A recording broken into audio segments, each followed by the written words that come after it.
We've qualified for the World Cup. Go and compete.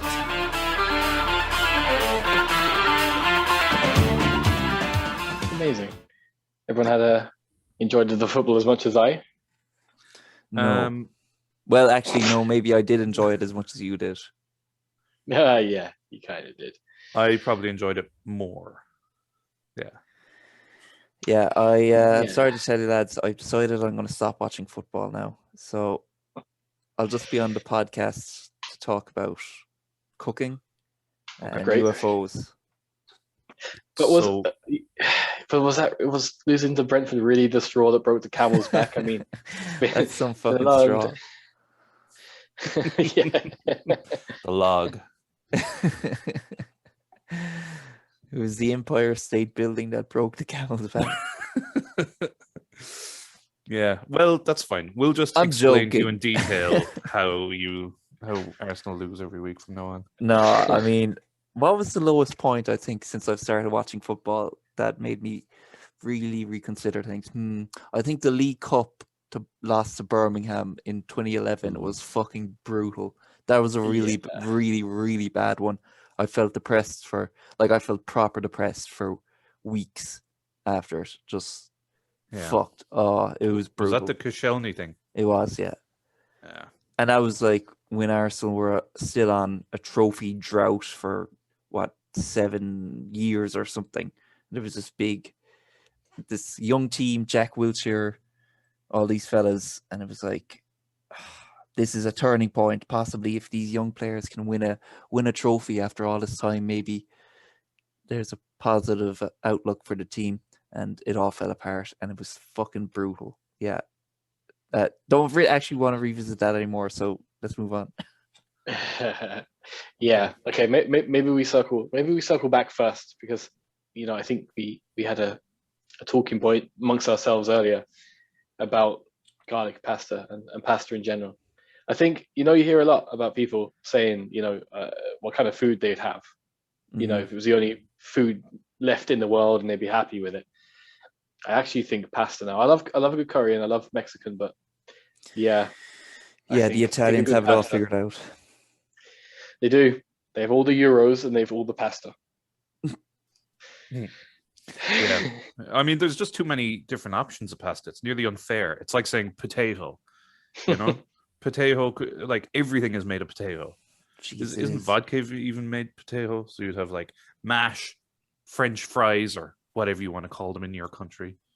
Like roasties, like dauphinoise, and plus you've had vodka. You'd have those tater tots. I don't know what we call them. Yeah.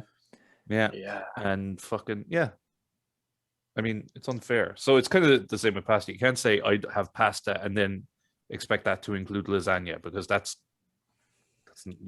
I heard that when potatoes were first brought to Europe, which you nearly forget sometimes, potatoes and tomatoes are not native to Europe, because you just think of them as like the standard food of like Italy and Ireland or whatever. But like when potatoes were first brought to Europe, people didn't want them.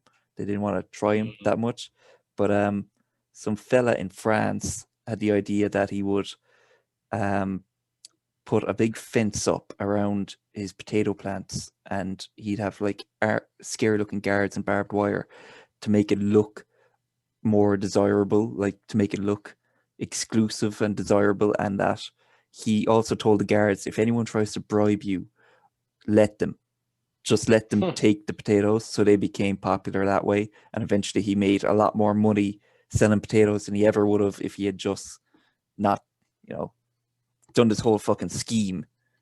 But it's amazing. People had to be convinced, they had to be tricked into liking potatoes.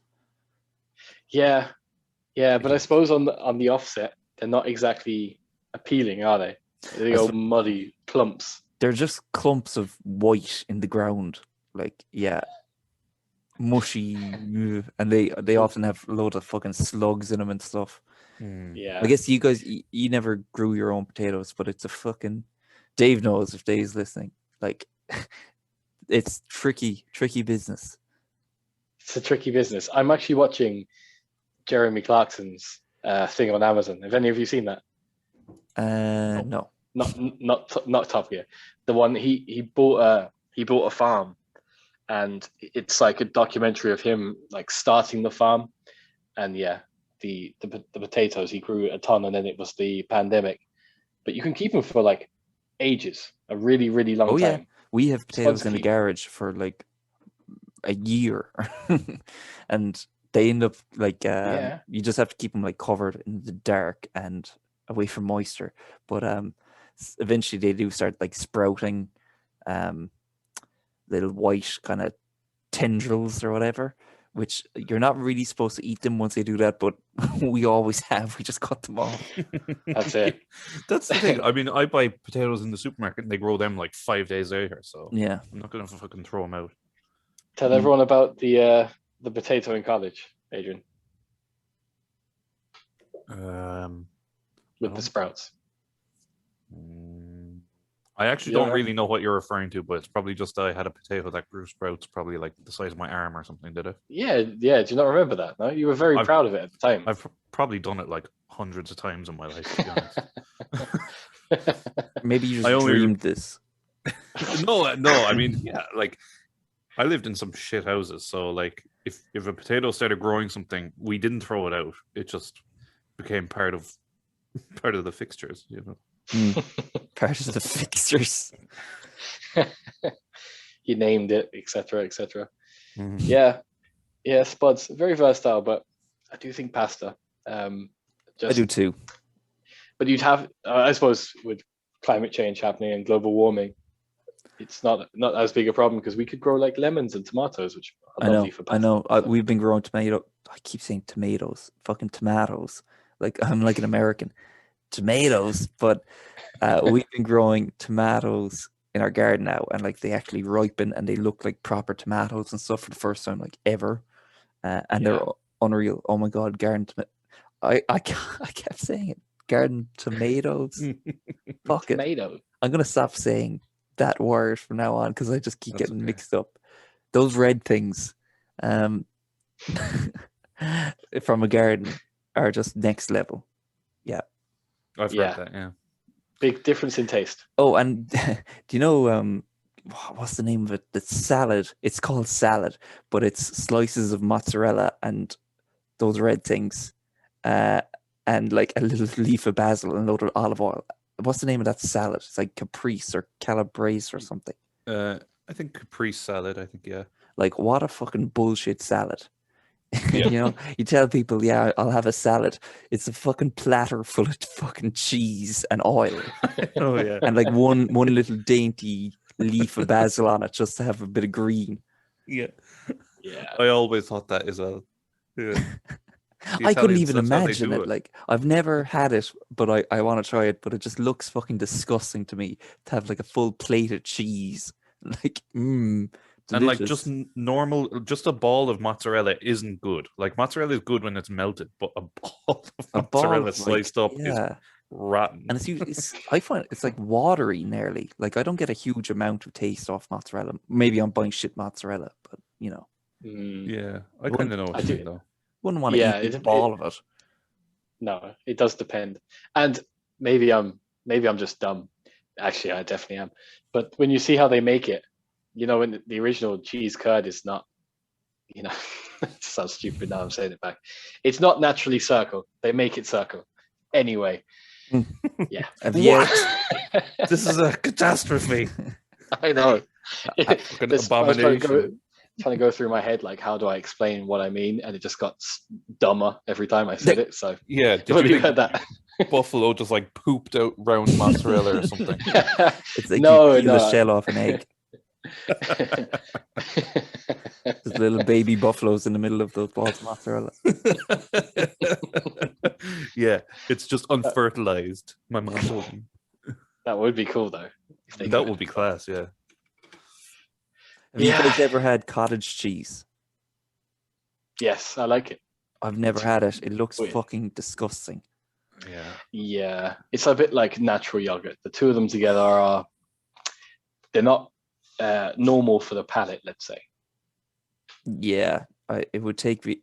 Well, people say, "Oh, you have to, get used to it." You don't instantly like these things, your palate will mature. But like, I'm nearly 30 and I've never had it in my life, so I don't know how much interest I have in eating a load of cottage cheese now just to get used to it, so that I can appreciate a bowl of it. I'm like, the ship has sailed on cottage cheese for me. I think Yeah. it's not going to happen. Yeah, I'll I just think have it's fucking mayonnaise or whatever the fuck, whatever you have. I don't even know what you use cottage cheese for. Is it like a spread? It is. It can be. It's mostly like a substitute too, though. Like you could use it for like salad instead of like you could just use it instead of mayo. Really, it's I'm wanting very a high Capri in salad. protein. I like a free salad. Yeah, it's very high in protein, so that's one benefit. Okay. yeah, it's a forgettable cheese to me. I think because I actually bought some kind of for what you were saying. I was like, I don't know if I like this, so I bought some. Didn't really taste like much, and then I looked up how to eat it, and a recommended dish was just chop up some apple slices and put some cottage cheese on it. Fucking And eat hell, it. that's grim It's enough. That's shit. Like, I mean, If anyone offered me that at like a dinner party or at Halloween, you just you no, go thank you. fucking, yeah. That's disgusting to me sounding. Yeah. So the PUPcast disapproves of cottage cheese. It's no feta.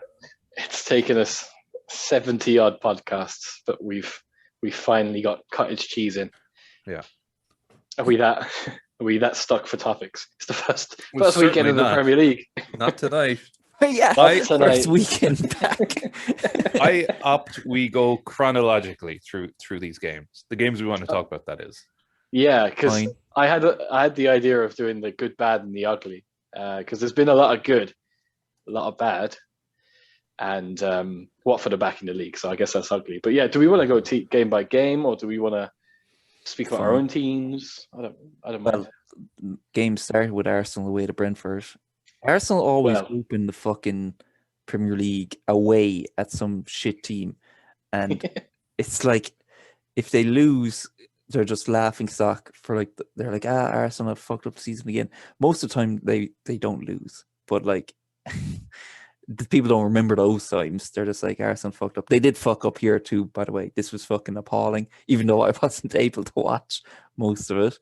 But Jesus Christ, Arteta, it's one game into the season and you're already questioning his future because, like, what was the story with the transfer window? Ben White, 50 million.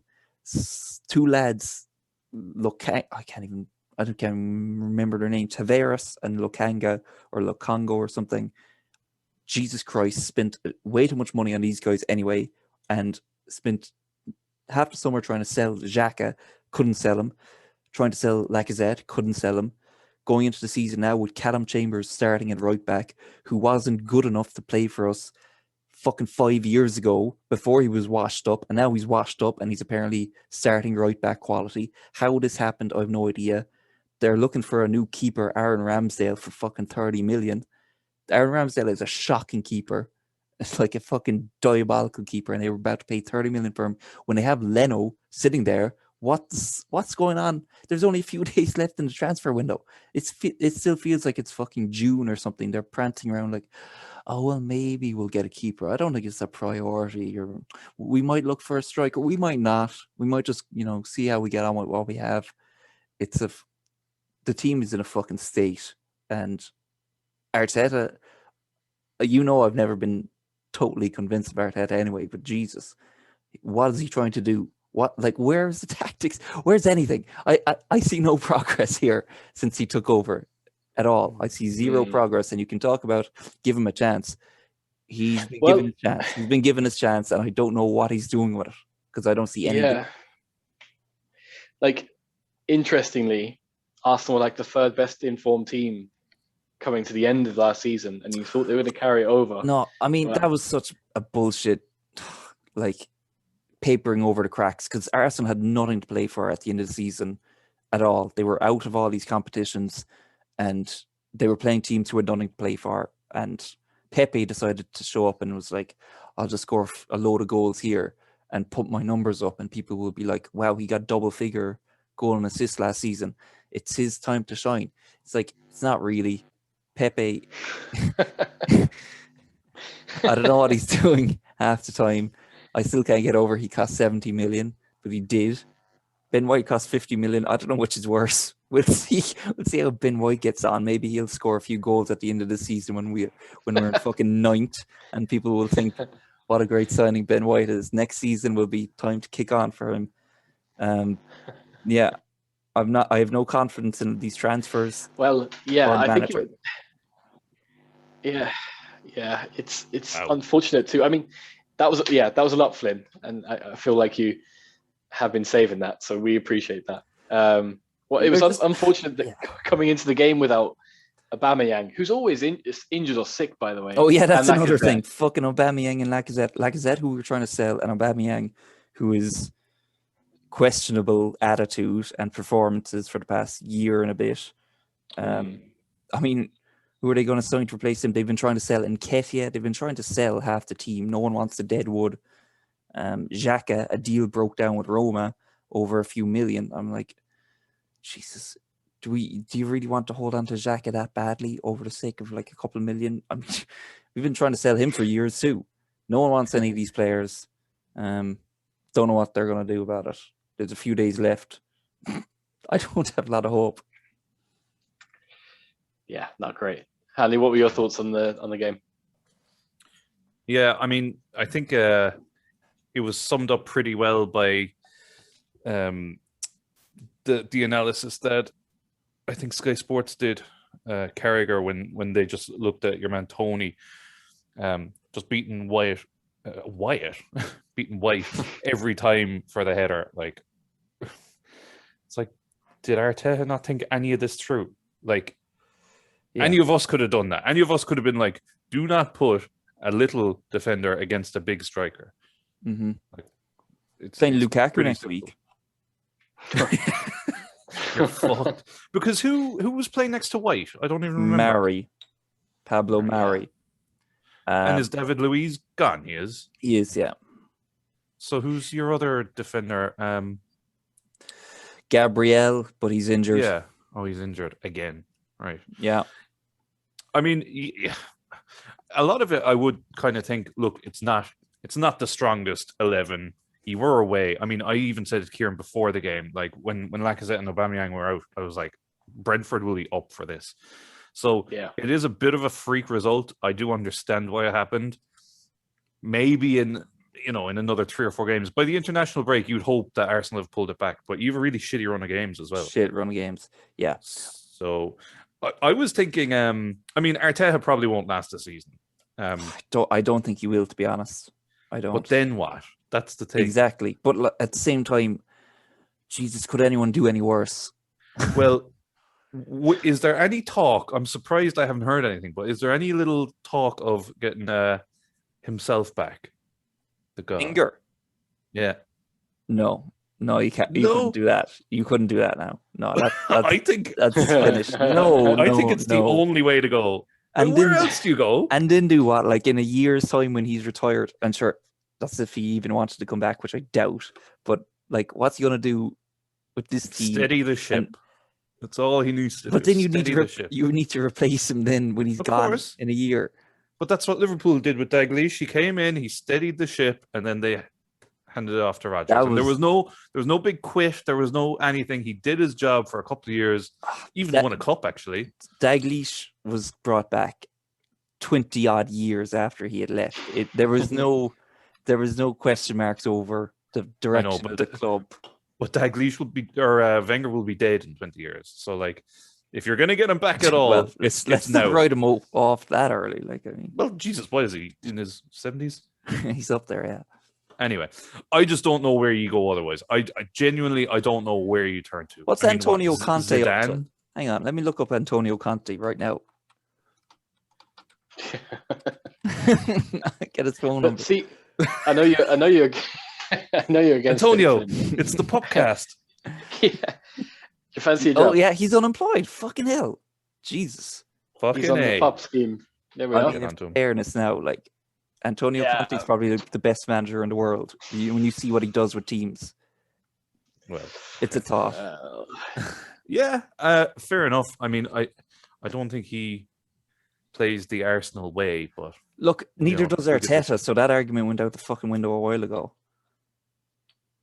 I'm not even sure what the Arteta way is. I to be don't know honest. either. There are some bright spots in the team. It's not all negative because there are a core of good young players there, like Saka, Smith Rowe, Tierney, maybe Odegaard if he signs, maybe Odegaard. Gabriel is decent, so we'll see. There's still some good young players there, so it's not the end of the world. The club isn't going to implode like Barcelona, although you never know. If it could happen to Barca, it could happen to anyone. But one thing I did mean to say before we finish or move away from Arsenal was Leno. I thought he was given a lot of stick for the second goal. I actually thought he was even worse for the first goal. Leno, I think he wants to leave, and that's why they've been looking for Aaron Really? Ramsdale for some reason. I don't know what this is about, especially after selling fucking Martinez last season because they were like, we're going to back Leno. We're going to back Leno. Yeah. And like less than a year later, he's like, I'm off. Thanks.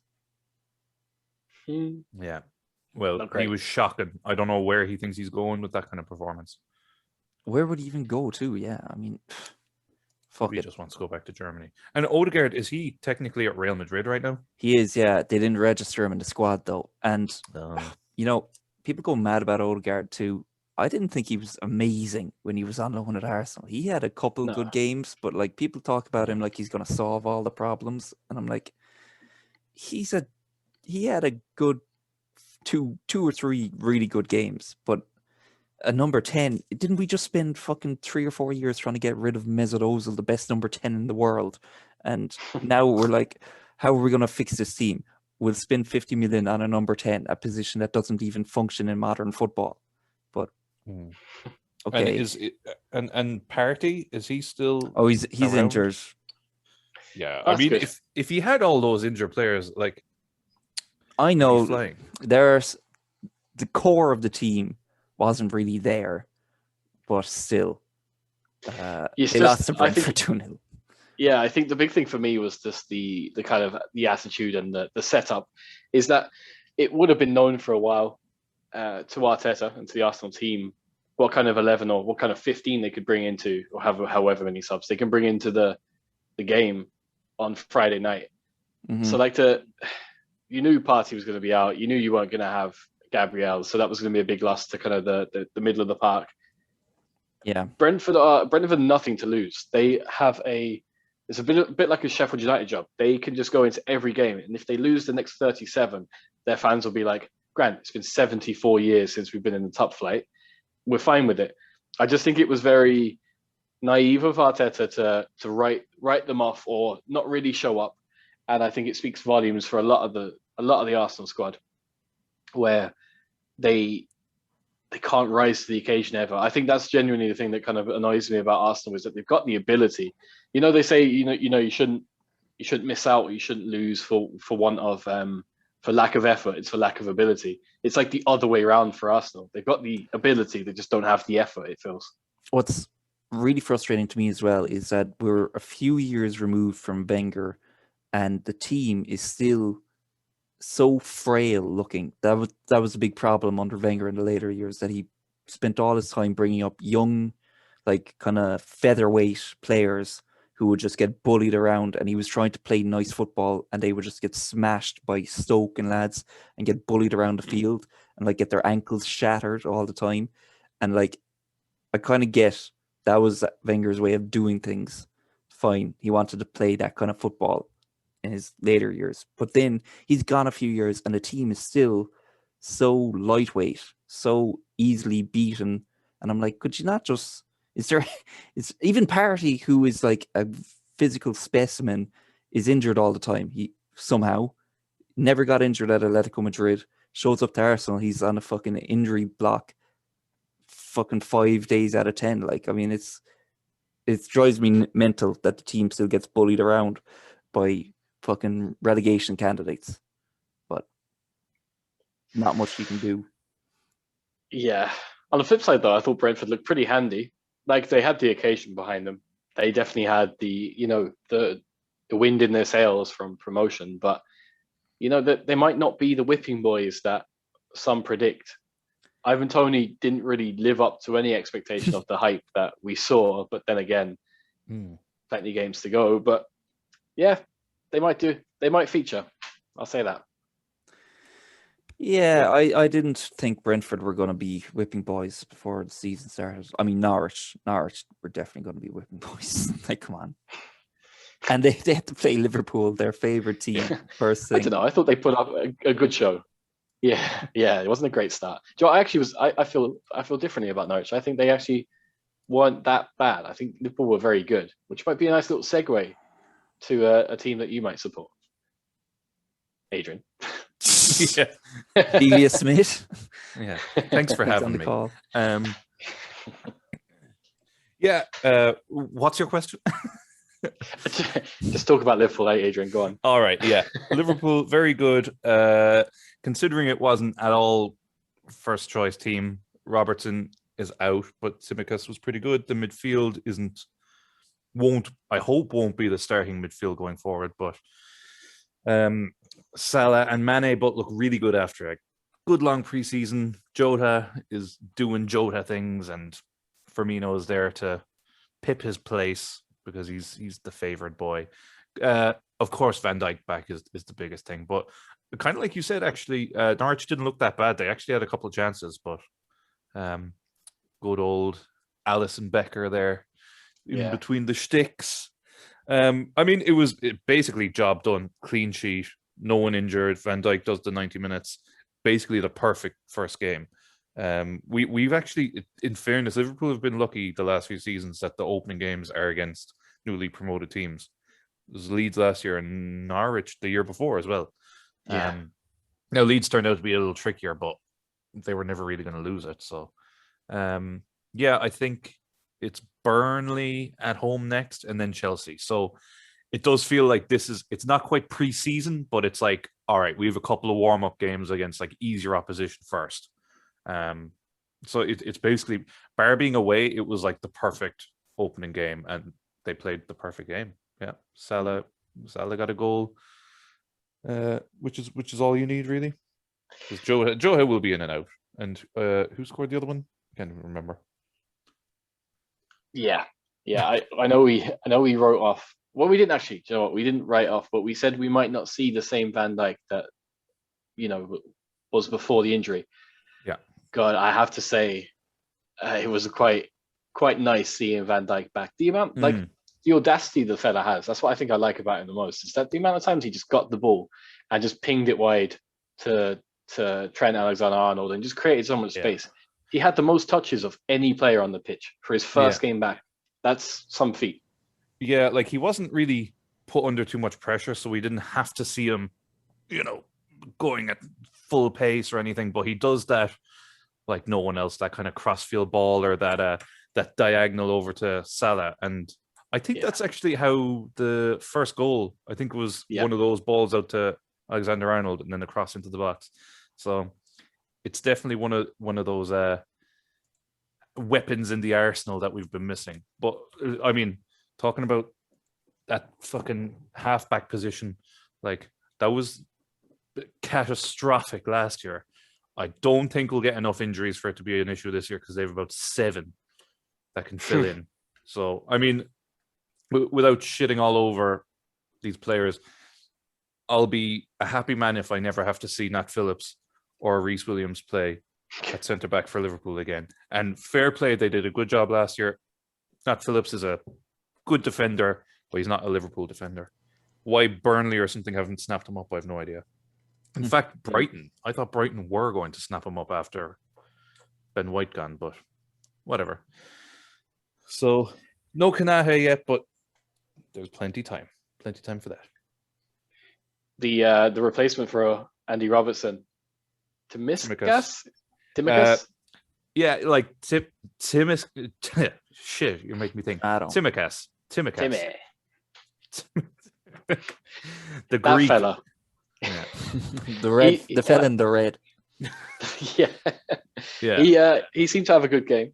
I don't think you have need to concern yourself too much about Robertson's absence. I felt he put in a good shift for himself. A bit lively, not a bit sus on the old defensive front, but Yeah. you know, You felt right. Exactly. That's him to a T. He's pretty good going forward. He's a little sus going defensively, but we were playing Norwich, so we were always going to get away with it. He'll be grand until the international break. But this is the question mark that's always been over him. Like, he's a good runner, can put a ball in defensively, meh, but like absolutely fine backup because there is no other backup. The other backup is James Milner at left back, and we were all sick of that pretty quick. So yeah, he's good. I think there were more question marks over him last year because he didn't play any Premier League game last year.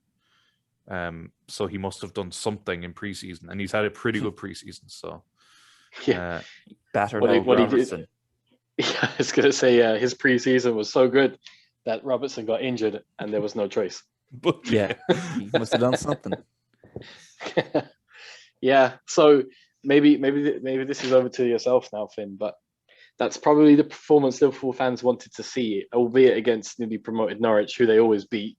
But They always It's beat probably- Norwich. I mean, I was too. thinking how I've never Whoop seen Norwich. a player destroy a team the way I saw Suarez when he played Norwich every year. Like, it was there. You see great players, and sometimes they have teams they love playing against, like Messi against Arsenal sometimes, but Messi against like Celtic a lot of time they play Celtic and he would destroy him or something. But Messi against Celtic was nothing compared to Suarez versus Norwich. It would be like watching someone play fucking Clonakilty under 12s or something.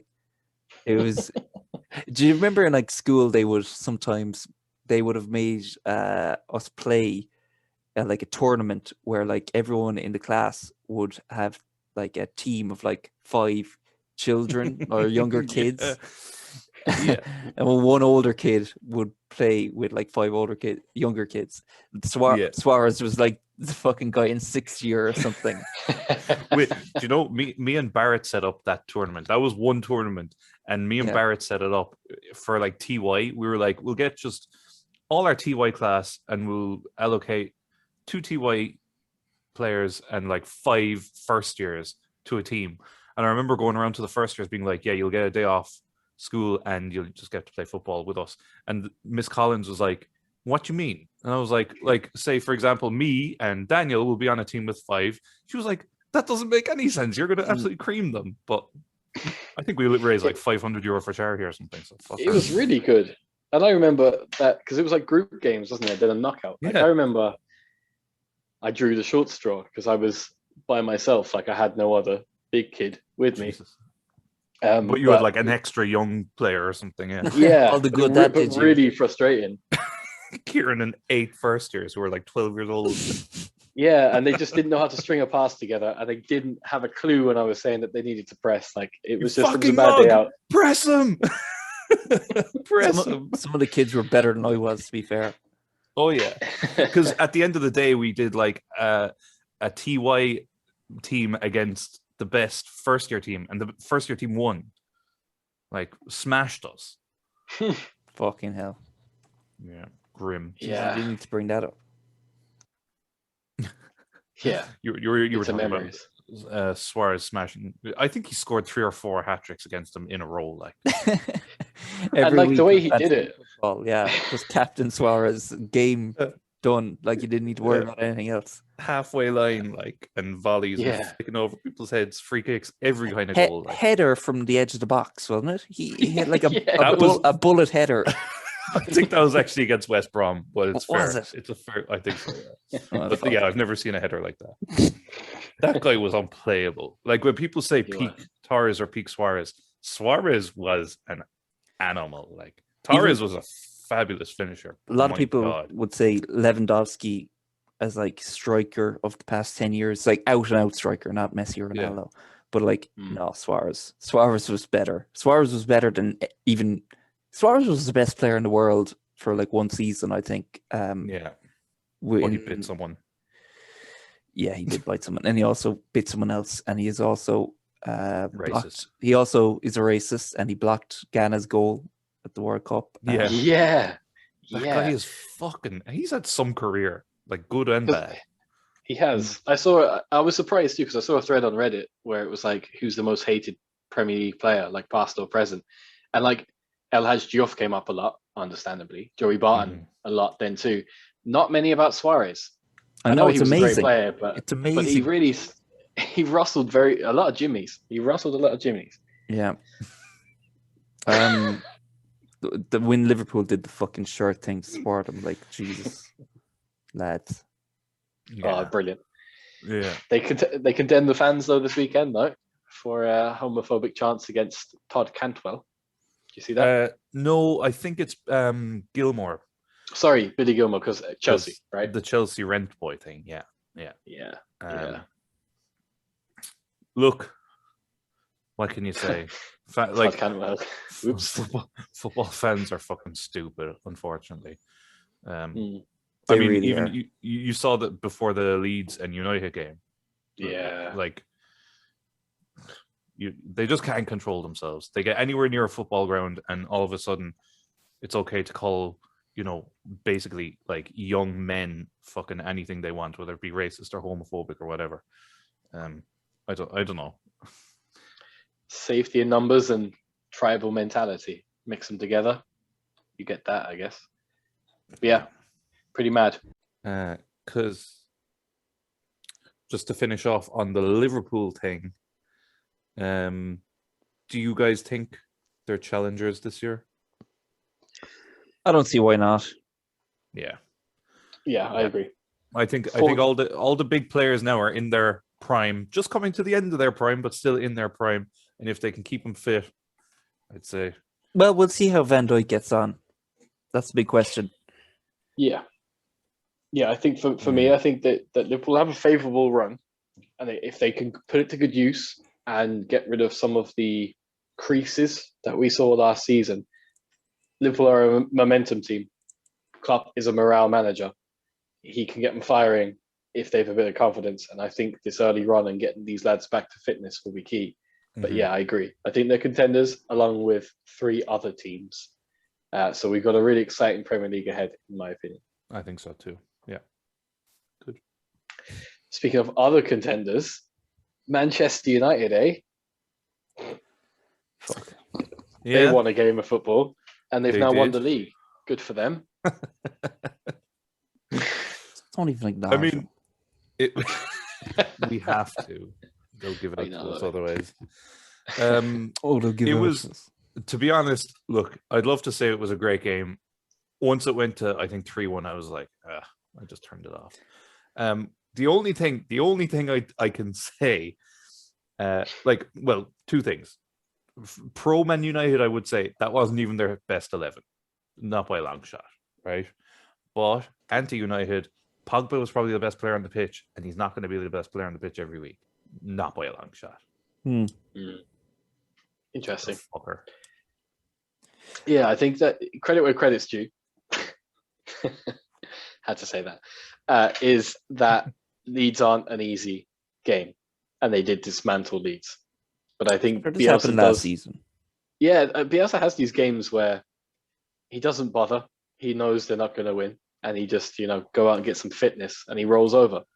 Can he fucking happens a learn lot. from his mistakes as well? Like, I mean, you don't have to. Okay, you might not feel like you're going to beat United, but you don't have to lose by 4 or 5 goals either. I He don't know. does like that. go out That's his and- way. I don't know. Does he roll over? It's more just like he's going to play this way, knowing it's going to get them fucked, and he's just like, I'm going to play this way anyway because this is the only way I play, and I'm going to stick to it no matter what, even though I know I'm going to get battered. Yeah, I mean, at 4-1, maybe just shut up shop. Yeah. That said, they did put it back to 1-1, and things weren't looking very good for United. I wouldn't say it was bad, but it wasn't fully convincing that first 50 odd minutes. Then it looked pretty convincing, but they conceded like straight after equalizing, so momentum was with them for all of 2 or 3 minutes. I don't know what it was. I don't know. It's not good, man. It's not good game management, from what I can tell. Oh no! Oh god, no! No. just to send the lads out because he's stubborn with his formation. This will It hurt is what it United is. in the long term. You reckon? Interesting. This result, it's going to give them false confidence, and I'd worry for him. Yeah. What do you think of Varane? Because I actually Fucking washed. I actually kind of agree. Like, I know people say, "Oh, well, it was, Ramos. Like, without Ramos, he's nothing." But even apart from that, it looks to me like money. He's won everything there is to win. Like, United are offering him a big contract. Take it. Why not? It's like a Van Gaal signing. That's being It's nice. really like a Van Gaal signing, yeah. Very good. Falcao Actually, too. Mhm. Schweinsteiger too. Di Maria. And look, I think he's been around for a long time. He has. He's been on the spectrum of football and what football fans understand for a long time. Yeah. Have you ever said Varane's the best player in the world? Have you ever said Varane are the team they are because Real Madrid are the team they are because they have Varane? Do you ever think that France won the World Cups or the Euros or whatever? Won the World Cup because of Varane. He's always He's just been a passenger, like. He's a part of it. Yeah, he's always been a part of it, and you can't take that away. He's been a successful player, but and this is honestly anti-United stuff. He's never been on my list of like best defenders. If someone said top 5 here and now, he never was on it. Some teams, they need quiet, inconsequential players like that who just get on with it and don't really do that much, just so like lads like Ramos can do what they do. So that's like Varane, they're little weedy little nobodies. Yeah, I don't think he's going to be the same as when Liverpool signed Van Dijk. And I know that United fans probably think that they're getting that, big imposing character, like influential defender, but they haven't a clue. They don't watch football. but like Van Dijk did it in the Premier League for years. He was well accustomed to the Premier League. Varane is going to come in and he's going to be up against fucking, I can't even think of a big striker, but even someone like Antonio is just going to fucking bully him. It's an interesting one too, because for the first time, and it's not even fully there yet, but for the first time in a long time over the past, not actually, no, I'm going to go back on this. I was going to say that it's taken United a long time to find a consistent back four that play. They haven't been consistent in how they play, but they've just been consistent in appearances. It didn't look great at moments in the Leeds game, but they were comfortable. Does this now just throw a spanner in the works if it doesn't work out? Because United don't really, the comparison to Van Dijk, because they both, I guess, are technical players that can pass the ball around and stuff. United they don't use the likes of Maguire or Lindelof to do that.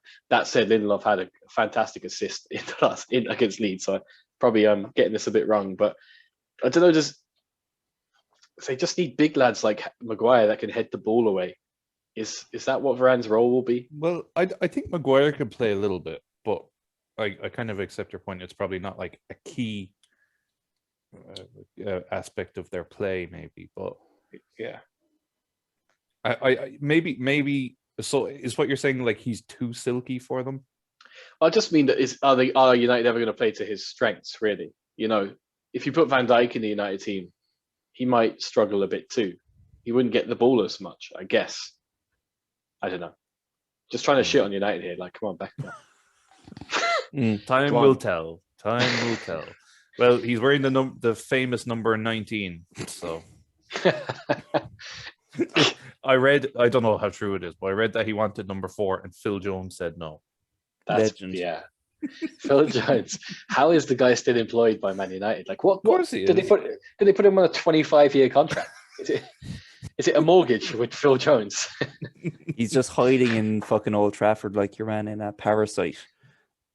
Oh yeah. Oh, spoilers. Good movie. And you see remember I shared that picture of the United's like dinner requests. Phil Jones Yes. just carving it up. Didn't give a fuck. knows he's never playing. He probably asked for a doggy bag to take it home as well. That's it. Who Mac and did cheese. who With did mac and cheese Ferguson on the side. say he'd be as good as again? Beckenbauer or someone, wasn't it? Maybe he didn't say anyone. I think he just said he could go on to be one He- of the club's yeah. all-time greats. Or No, I remember that definitely. fucking Because it was a lot of money for him at the time for a relegated Loads. Blackburn. I love when people put up a quote of Alex Ferguson, like Henderson, or Gerrard was never a top player. Henderson will always get injuries because of the way he runs. He also said that about Jones. So, you know. Ferguson was fucking tapped for most of the time, let's be honest. Like, I mean, Oh, yeah. really, He was drunk a lot. he was fucking sauced up. Did you see the color of his nose in a lot of interviews? The face, like the face of a fella you'd see down the docks in a pub, like in the Sextant or something. He's a dogger. Yeah, Phil Jones though has had more, just always injured. I actually just checked there now to see injured again until late August. Like, has he ever been fit? Anyway, fuck him. He's doing great for himself. To be fair, he's probably getting a mint wage, not playing any football, He just is. stuffing himself full of mac and cheese. Like, That's the life, really. His buddy Chris Smalling decided to have a go of it and try to resurrect his career. Phil Jones just watched him go and decided Didn't work out for him. to stay in the canteen. Like, yeah. Oh, he was the right idea. Jesus Christ. Get a big contract and pie it up. Why not? I'm Bit like amazed it doesn't Razor happen Ruddock. more often. I mean, we Yeah, see me it too. happen. It does happen all the time. But like, I'm amazed it doesn't happen more often where players, when they make it, when they're guaranteed big money, and it's just like, yeah, I'm just going to stop caring now because my life is sorted and I don't want to wake up at fucking 5 a.m. every day to go jogging or to go training, and I just want to relax and do fuck all. Like, I'm amazed more of them don't do it because a lot of them just, they don't even come from very privileged backgrounds, and like, they're just fucking they're done for life. Like, And he's probably still making, would he be making over 100K at United? I'd say he's making a good bit of money. Like, he's above average wage. Like, he has to be. They paid big bucks for him. And I'm sure he's had a few contract renewals since. Yeah. No, I'm sorry. I meant above average football wage, not like he's not on like 20 grand. 16 euro an hour or something. I know. 0 hour contract. No, he'd be fucked. Yeah. That's it. Flexi. They'll call him when they need him. Yeah. So look, United won 5-1. Good for them. Good to have that. In fairness, Old Trafford was rocking for the first time in 34 years. And yeah, Daniel James is shite. McTominay is shite. And yeah, they'll have a good stab of it. And let's hope. Let's hope they make the Conference League or something. Moving on. Next game. Who do you want to talk about, lads? Do you want to talk about Palace?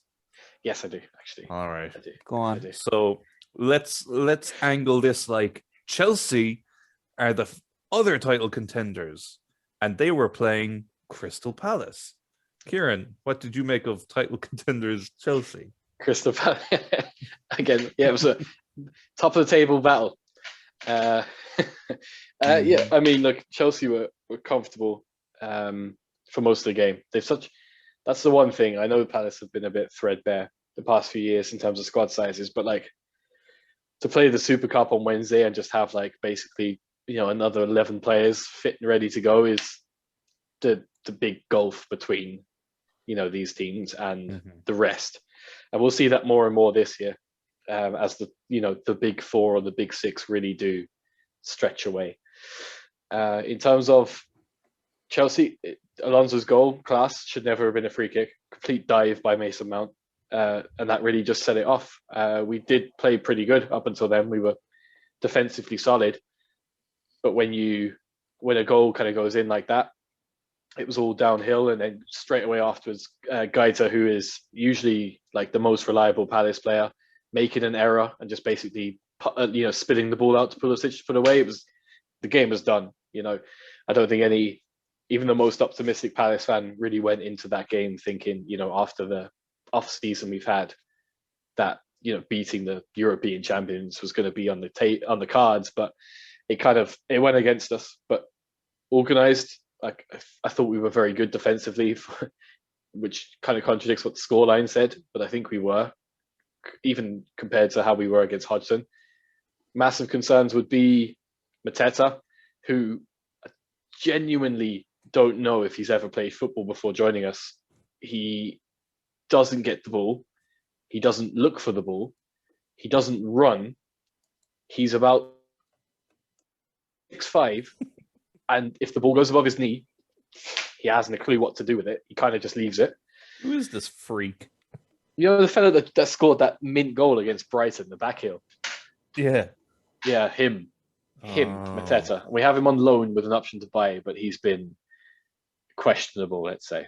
So we do desperately need a striker, because a lot went on Zaha's kind of plate to try and create. But Zaha, as we all know, works best when he has a creative outlet that can, take some of the pressure away, circa Balassi, let's say.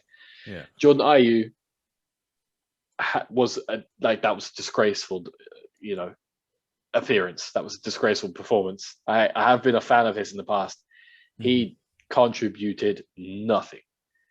And again, once we get our fit wingers back, he'll be back to a bench squad player, which I think we're all fine with. So are you feeling less optimistic than you were last time? No, I think that any realistic person as a Palace fan would have expected this result, regardless of the formation or the manager. Like, Roy Hodgson went to big teams plenty of times and we got pasted. I think what I did take from it is that defensively we looked pretty organised. We have some patches to kind of fill, which we hopefully will with transfers.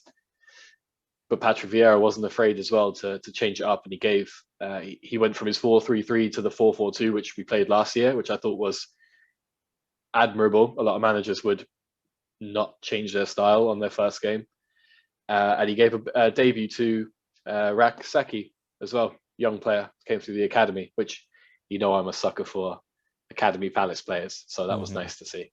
So I'm for it. Yeah, there'll be a long road ahead. Brentford's a big game next weekend.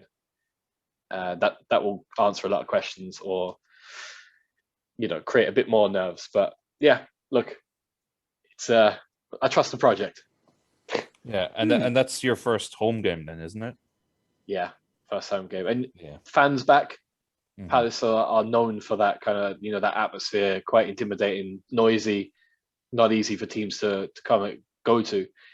So it kind of came at a bad time, because Arsenal gave Brentford all of the momentum they need. But yeah, it's going to be an interesting game, a full Sellers Park, and really we should start seeing some players performing, and it will we'll very, very quickly see who still doesn't belong at the club. I'm looking at you, Jordan Ayew. No one in particular. You turned on him quick.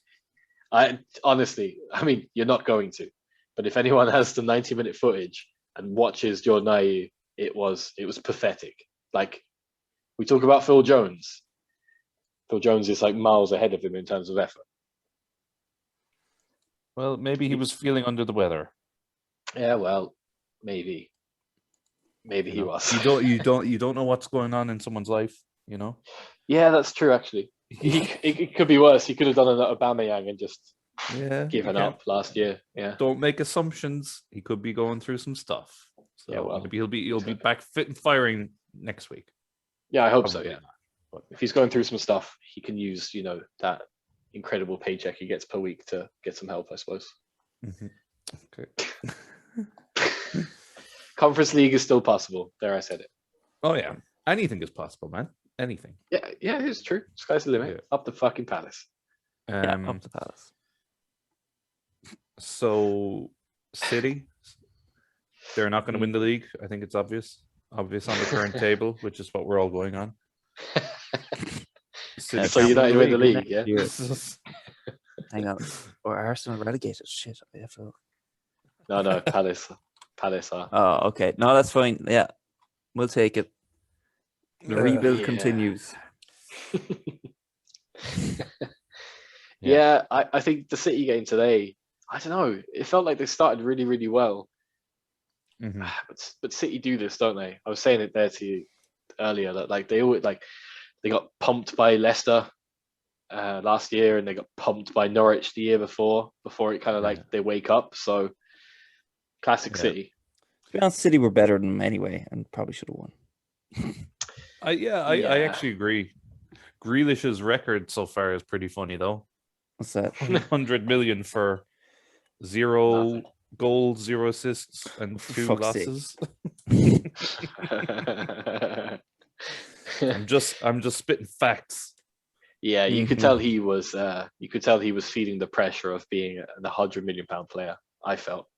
Mm. You know, he tried playing, but He was apologizing when he'd like take a shot, and he'd apologize to people.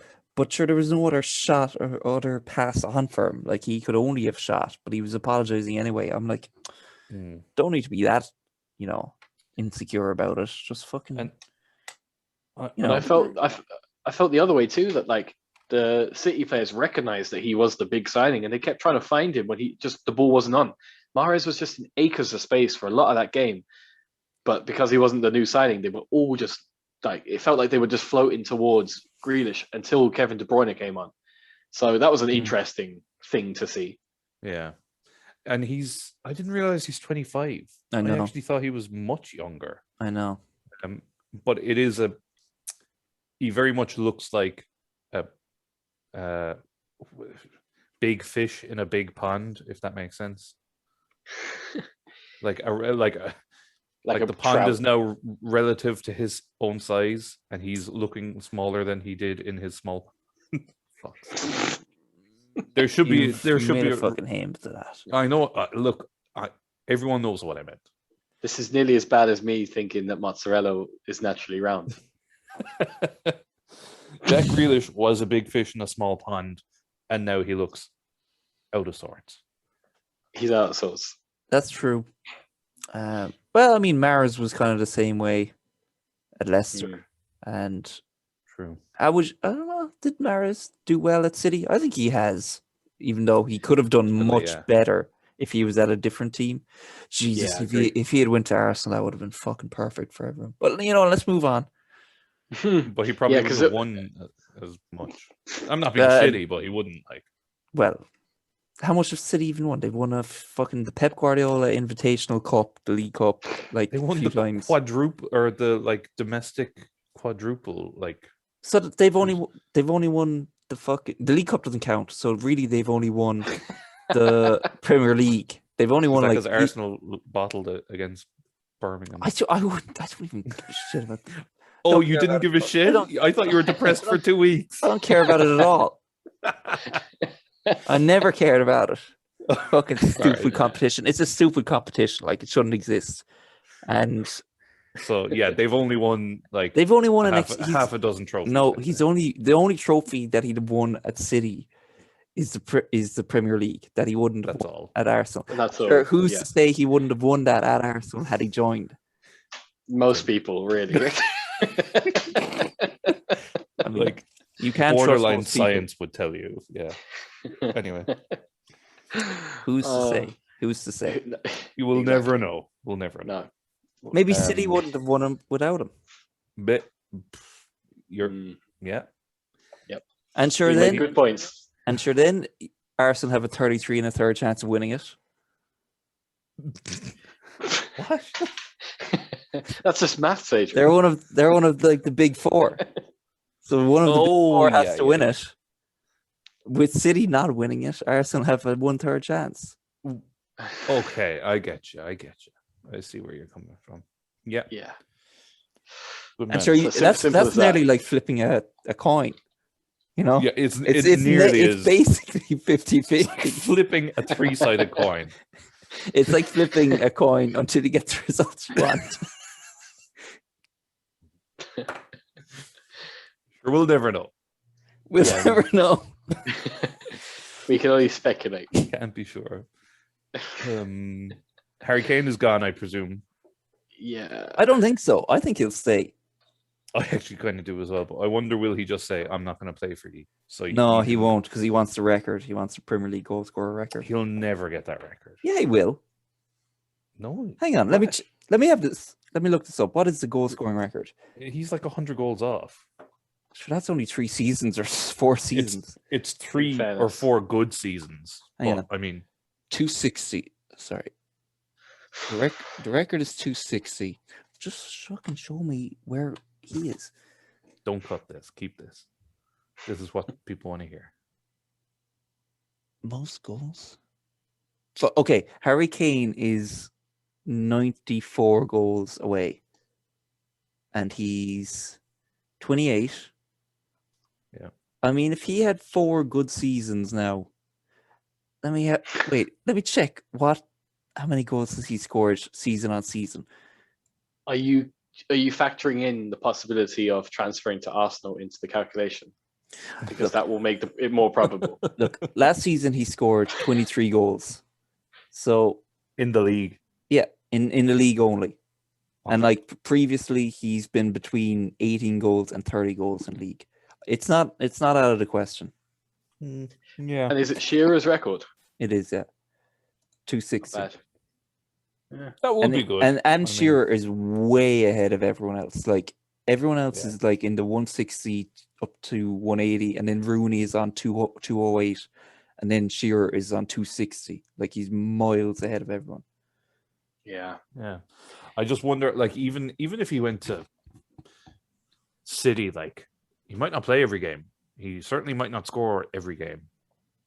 I just think I doubt he'll make it, frankly, but we'll see. I think if, and I don't know if I think City will sign him now after signing Grealish, but I think if he does sign, I think he plays every game. I like Grealish. Yeah. I don't see Grealish not playing very often. You can't commit that amount of money and not try and get some returns out of it. I think if we look back to all of Pep's big signings, I mean, Diaz, he splashed out, 60 million on him, and he played like nearly every game. I think we will see Grealish get a lot of minutes this year. And if Kane does, I think he plays every single second because he'll insist on it as well. And he might score more goals in a good team instead of relying on fucking Bergwijn and Lucas. It's Yeah. true. You know, Spurs are really, really reliant on Son and Kane. And I think even today, when they beat City, it was because Son just had an amazing game. Now, they defended well. That Tanganga, is it? He was beasting it for a while, but yeah, interesting times. Yeah. I mean, I don't 100% agree with if they spend the money, they're going to play him, because I don't know that City have always proven that. But I accept your point, and I do think he probably would play most of the games. But I'm sure we've said before, Kane always gets injured around like February, March. He's always out for about 6-8 weeks anyway. Mhm. So I think that'll happen more and more as he ages. But sure, look, what the fuck do I know? The way when he takes free kicks and penalties, the way his ankle goes, he won't be doing that for much longer now. The older he gets, That's it. those ankles they'll be sore. They be They'll be sore. Wise words. Yeah. The in terms of bigger games, really, that was all the bigger teams, I suppose. I thought Newcastle West Ham was probably the game of the weekend, though. I don't know if you guys caught that, but that was end-to-end stuff. Mhm. But Yeah, neither will amount to anything. I mean, I wouldn't have been rooting for either, but I'm delighted Newcastle lost because Steve Yeah. Bruce is a piece of shit. um, I just have Yeah. no opinion on Newcastle or Steve Bruce. Like, I know people go mad about him, but like to me, they're like someone sitting in the back of the class eating glue or something. I just pay him no mind. Like, but you know, like kind of the opposite of that I would say is usually I wouldn't give a shit about either of those teams, but I found myself this year thinking like Dave Moyes has actually made West Ham relevant again. Like a year ago, we were like, get West Ham relegated, fuck these guys. Whereas now they've got like kind of, you know, Souček and these players that I actually know. So I would be much more inclined for West Ham to stay up than fucking. David Moyes doing wonders for the popularity of the Premier League. Thanks, David. I know, but he's a guy that I'd always consider a fucker. But A what? He's a fucker. He's a fucker. I had to ask twice there. I was like, you just called him a fucker with nothing else attached to it. Like, Yeah. You don't know what I mean? He's just I suppose he's just a fucker. I suppose. I think I just feel bad for him. Still, I just pity him, but I don't like him. Look, he made his choices. He did make his choice. Yeah, he made a deal with the devil. Yeah.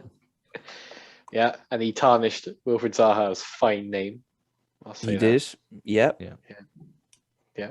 He just he had a career at United ripped away from him, which is probably good. So thanks For you, David. yeah.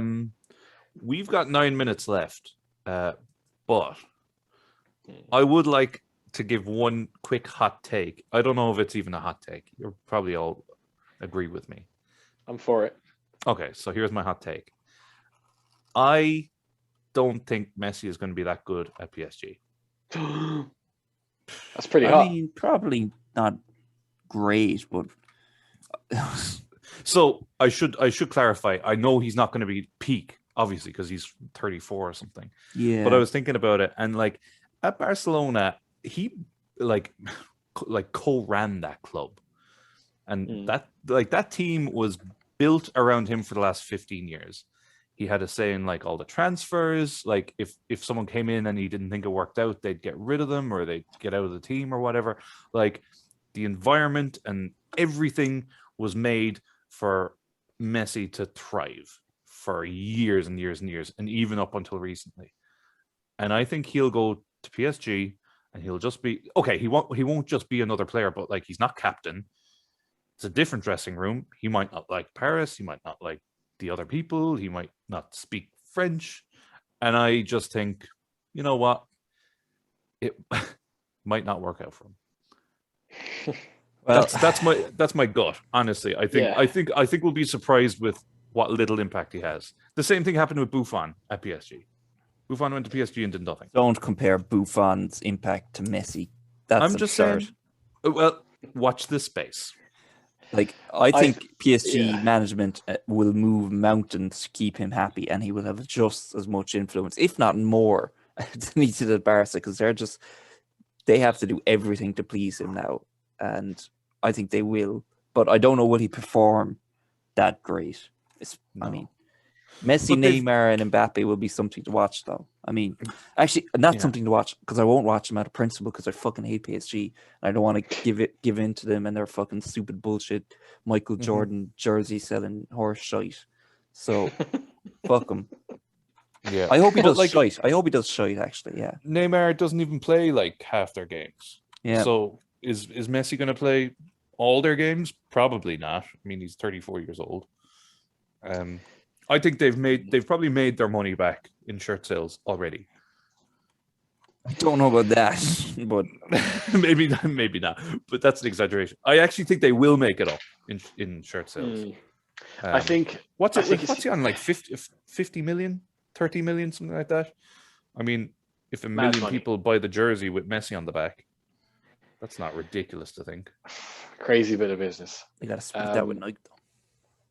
Yeah, True. Yeah, I think when Messi, when it comes to performance, like I think it's hard to measure him. You know, when he is the guy that sets the standard, like what's performance for Messi, or what's a good performance for Messi, and like he's the type of fella too that like he could have a really shit season at PSG and he doesn't put any effort in, and he gets like 25 goals. Exactly, like, that's what a he shit does, season. you know? In the past for Messi, a shit season was 25 goals. Yeah. Which is like peak performance for any other top striker. Yeah, it's a funny one. I look, it wouldn't be what I'm talking as if this would ever happen, but it wouldn't be my choice. You know, if I was, I wouldn't have him pass. No, I wouldn't. If I was Messi, like I wouldn't tarnish my career. I would just have retired. Like, I'm sure he's got some left to give, like, but come on. I mean, it has tarnished him a bit in my eyes going to PSG. Yeah, 'Cause- completely, because it takes away this whole thing. I don't know, the kind of magic around Messi, where it's like, the boy that joined Barca from Argentina, who played for one club, the city adored him. He was everything. And now it kind of felt the same about Ronaldo when he moved away from Madrid too, but it's a bit different because he had a couple of clubs before Madrid, but yeah, it's just, it doesn't feel right. I'm sure, and it just feels like he's gone because he knows he'll get an absolute fortune, which you can't hold against him, but still. Yeah, it's like you can do anything now, Messi. You can go anywhere you want. You can do anything. What do you want to do? I'm going to go to Paris and make money, and that's it. Yeah, it's just a bit sad in that regard. I don't know what the alternatives would be, but I It's not just like he's want short of money anyway. For fuck's sake, he doesn't even. That's it. Yeah, he could play for free. He could play and that's the other thing we have to remember too, is that it's quite funny seeing it, and we are having a bit of a laugh at Barcelona's demise now financially, but like he could literally play for free, like, and he didn't take a pay cut, and he didn't choose to help the club out. Like PK took like a 40% pay cut just to get registered for Sunday's game. Yeah. I do think no, I might be wrong with this, but my understanding is there is a cap to how much of a pay cut he can take, and I think it was 50%, and he had already taken pay cuts.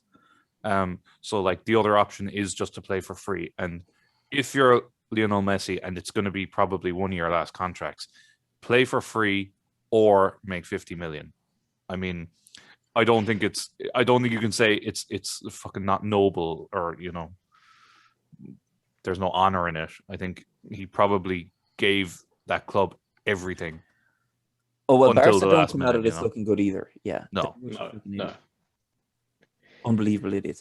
And you know what else is funny is the way the Super League, it's all died down now, but like inadvertently the Super League is going to happen, but it's all just going to be English clubs because fucking Spain, the top clubs there, collapsing, or they have no money. Like Madrid, even they can't sign anyone either. They have no money. They're going to have a midfield of fucking Danny Ceballos who couldn't even make the bench at Arsenal because they can't do anything else. And Italy, fucking Inter Milan just win the league and they have to sell everyone straight away because they're close to liquidation.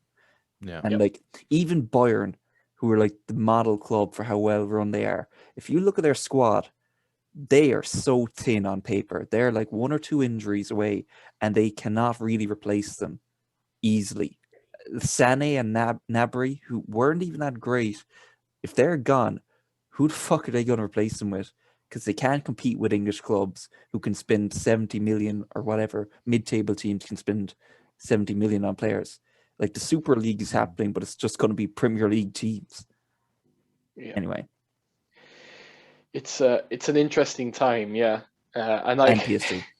But how City, I suppose Chelsea to an extent, and PSG can like spend these huge amounts of money and still not, but like the financial fair play rules just seem to be like, this is fine, this is normal. Sure, everyone has 100 million pounds left over after a global pandemic and no fans in stadiums for a year. Football is fucked. Oh, we have 1 minute left. Football is fucked, but we love it. And that's why we choose to record podcasts on Sunday evenings, I guess. Oh, yeah. Right? We'll be back in person next time. Yes, we will. And I'm fully vaccinated now, so the government can't say shit. It's legal. Finally. Because they were looking at shutting us down. They were. The doors were getting kicked in, and I had to like hide between the floorboards. Yeah. Fuck you, Deputy Stag. Fuck you. Classic. All right. All the best. Take care now. Night. Good night, good bless. Good night, good bless. You've been listening to the Put 'em Under Pressure podcast. For more of our content, make sure that you follow us on YouTube, Spotify, and Facebook. Outro music.